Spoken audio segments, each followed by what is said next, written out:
ദജ്ജാൽ എന്ന് പറഞ്ഞൊരു പെരുങ്കള്ളൻ വരാനുണ്ട്. ആ പെരുങ്കള്ളൻ കാണിക്കുന്ന അത്ഭുതങ്ങൾക്ക് കണക്കില്ല. അള്ളാഹ് എന്ന് പറയുമ്പോൾ അതിൻ്റെ ഒപ്പം കൂടുക കുറേ ആളുകൾ. കാരണം അത്ഭുതങ്ങൾ ആ വകയാണ് കാണിക്കുന്നത്. അള്ളാഹ്ക്ക് മാത്രം കഴിയുന്ന കാര്യം എന്ന് പഠിച്ചേക്കല്ലേ വിദേഹത്തുകാർ.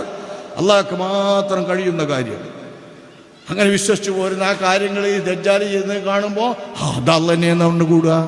വെറുതെ അല്ല അള്ളാഹുവിൻ്റെ റസൂൽ പറഞ്ഞ ഹത്തായകൂനു ആഖിറുഹും മഅൽ മസീഹിദ് ദജ്ജാൽ.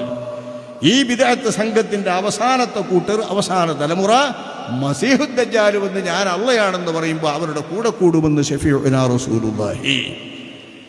കാരണം കുറേ കാര്യങ്ങൾ അള്ളാഹ്ക്ക് മാത്രം കഴിയുന്നതെന്ന് അവർ വെക്കുന്നത്. അങ്ങനെ ഒരു കാര്യമൊന്നുമില്ല. അള്ളാഹ്ക്ക് മാത്രം എല്ലാ കാര്യത്തിനും അള്ളാഹ്ക്ക് തന്നെ കഴിയുള്ളൂ. നമുക്കാർക്കും ഒരു കഴിവുമില്ല.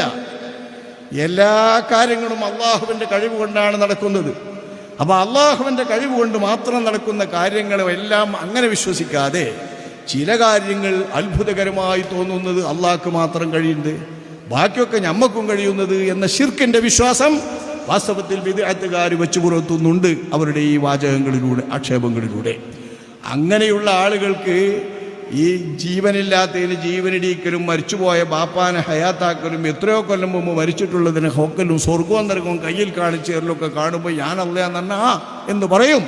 ഇത്തരം ദുർബല വിശ്വാസികൾ അള്ളാഹു അതിൽ നിന്ന് നമ്മെ കാക്കുമാറാവട്ടെ. ഇതൊക്കെ വലിയ ഫിത്നയാണ്.